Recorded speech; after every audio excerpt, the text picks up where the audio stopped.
So hello, my name's Clive Thompson. I've been investing money for 50 odd years.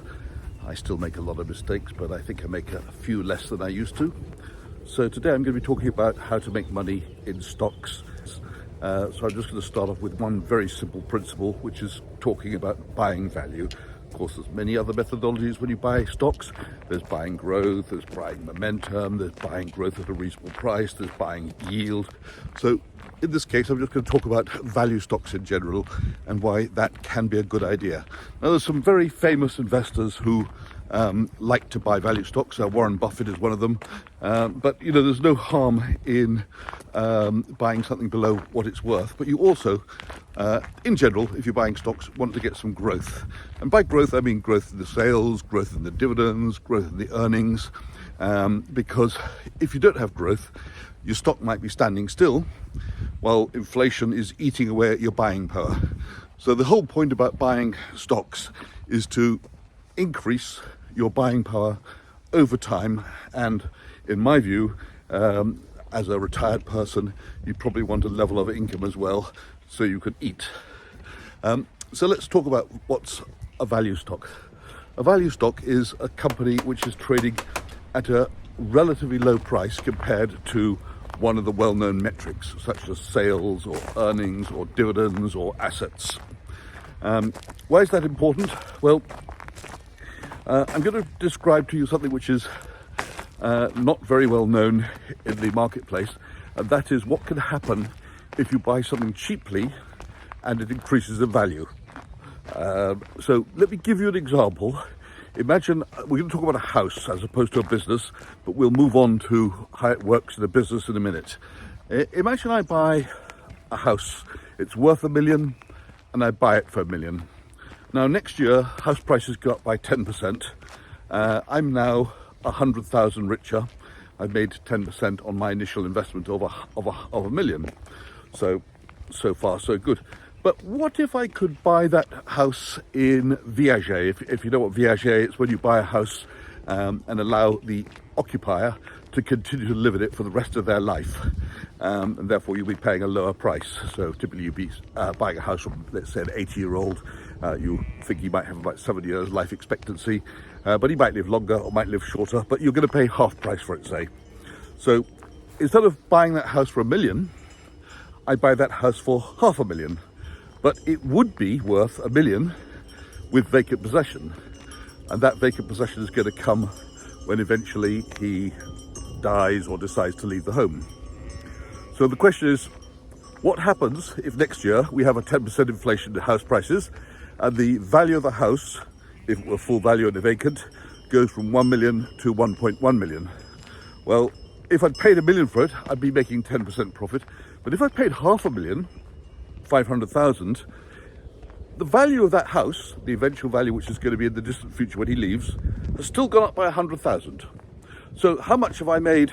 Have I made the 10% and I paid the full price? No, I've made 20% because 100,000 on the 500,000 I paid is effectively worth double to me.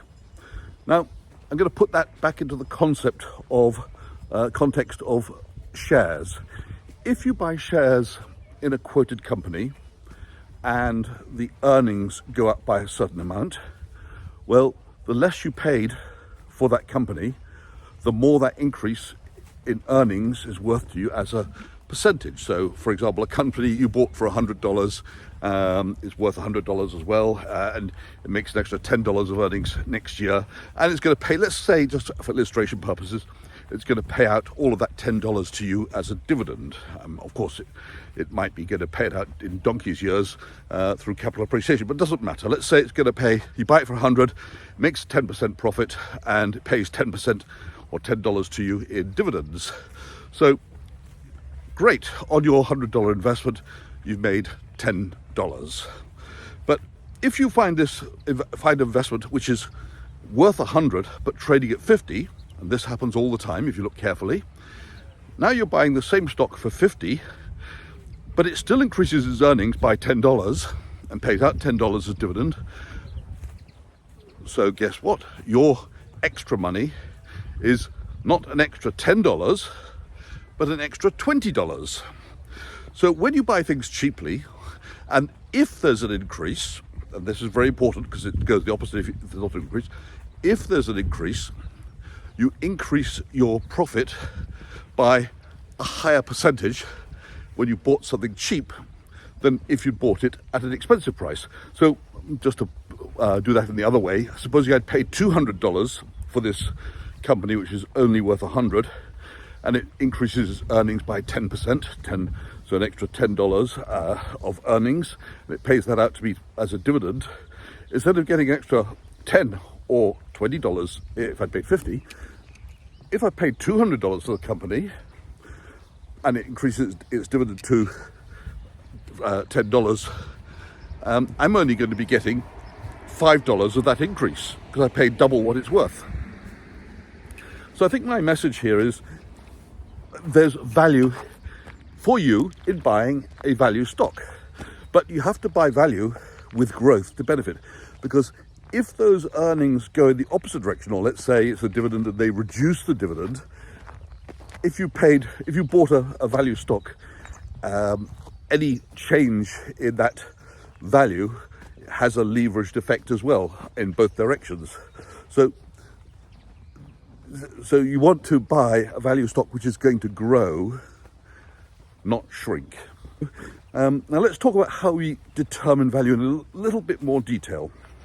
So let me give you an example of what a value stock could be. And this is one of many examples. Let's talk about price earnings ratio. Now, the way you tell if something's cheap is one of the ways is the price earnings ratio. A low price earnings ratio basically means cheap. So, for example, a price earnings ratio below 10 would generally be regarded as relatively cheap, and the high price earnings ratio would be, let's say, above 25, maybe above 30, would be regarded as expensive. Now, there's good reasons why companies trade at high price earnings ratios like 30 and above, because investors expect great things from the companies. They expect the growth to be a high level of growth, and that justifies paying a high multiple of earnings. So price earnings ratio is the price divided by the earnings. So you either want to have high earnings so that the price earnings ratio is low, or you want to have a low price, ideally the two together, low price and high earnings, so you get the lowest possible price earnings ratio. But there's no point in doing that unless those earnings are going to grow. And here we're talking about growth at a reasonable price. So if you buy a company with a high price earnings ratio of 30 times, you're expecting the earnings to grow very fast to justify that very high price you paid. Whereas if you're buying something at, let's say, 5 times earnings, that's a very cheap price earnings ratio, you perhaps don't need quite as fast earnings per share growth as you would with a company which is 30 times. Unfortunately, it's actually very fortunate for you as an investor, but the world is a funny place.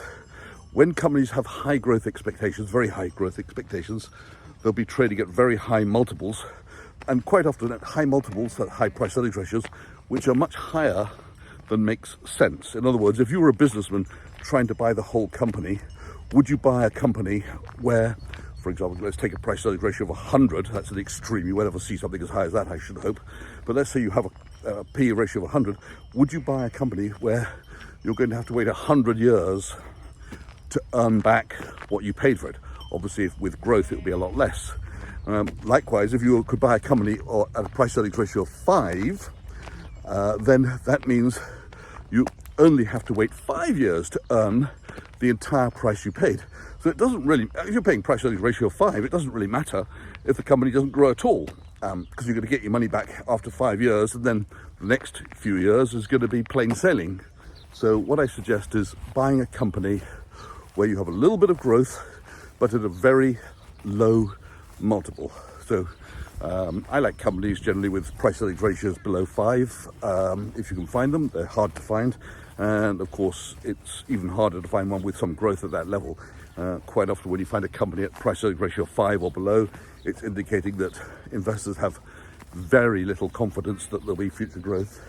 They think that probably it'll be a decline in earnings.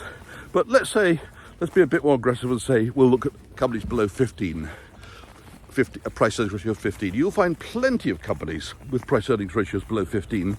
Now you sort them out into the companies where you reasonably expect the sales to grow, you reasonably expect the earnings to grow, you reasonably expect the dividends to grow. And of course, what you're looking for is the highest growth expectation for the earnings, for the price you're paying. So that's often called what's called a PEG ratio, P-E-G, price earnings growth ratio times.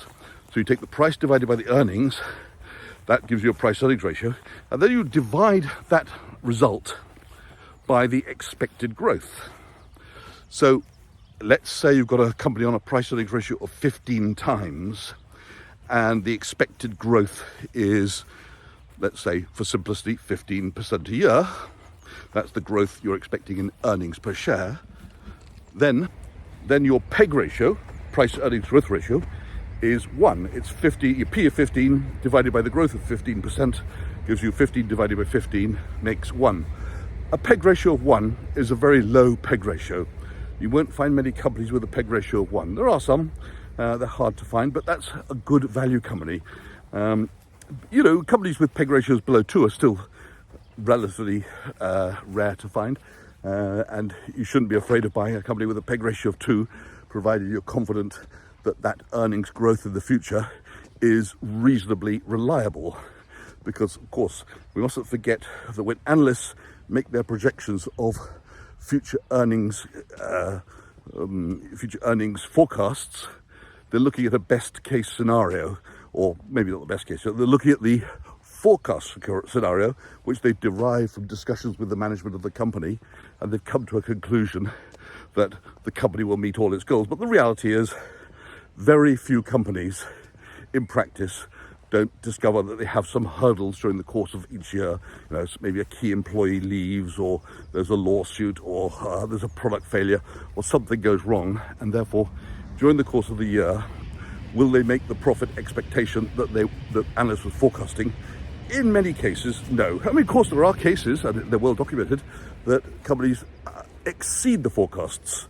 And it's always a good thing to look at the track record when you're looking at a company. Does this company generally fail to meet expectations? You can find that out from many, many websites which study these sort of things. Or does the company tend to exceed expectations? Knowing the track record in this area can give you a clue as to whether you're buying something which might, or is more likely to, not meet your expectations of growth, or you're buying something which is perhaps, if you're lucky, going to exceed the growth expectations. So here's the bottom line. If you can find companies with growth which are priced at a low price, you're buying a relatively good thing. You're going to, when the company does increase its earnings or its dividends or its sales or its assets or whatever it is that's increasing, you're going to get a bigger share of it than if you'd paid a very high price for the same company. It's not the only metric for valuing shares, but if you have maybe 20% of your portfolio dedicated to shares which have low PEG ratios, that leaves another 4/5 of your portfolio which can be dedicated to other tactics such as momentum, such as earnings reports. In my portfolio, I have multiple styles. I don't put all my investments on one investment style. That's called style bias. If you have everything value stocks, or everything growth stocks, or everything momentum stocks, that's a style bias. You don't want to do that because you don't know what style is going to be the most popular in the next 12 months or 5 years even. But if you have all the styles, you'll do all right. If you have only one style, you might suffer many years of underperformance and then be forced to change that style just as it's about to come into fashion. So I like to have multiple styles in my portfolio. I'll talk about diversification in another video and how you can do that properly and avoid bias by country or industry or currency or sector, things like that. But at the moment, we're just talking about buying value stocks. And if you have a certain percentage of your portfolio dedicated to those, you'll probably do all right, provided those value stocks have the right amount of growth for the price you're paying. So that's the end of the video. If you like this, I hope you'll give me a thumbs up. I'm doing this for free. I don't have many subscribers, so obviously I appreciate anyone who will press the subscribe button. Thanks very much, everybody. My name is Clive Thompson, and don't forget to subscribe and like.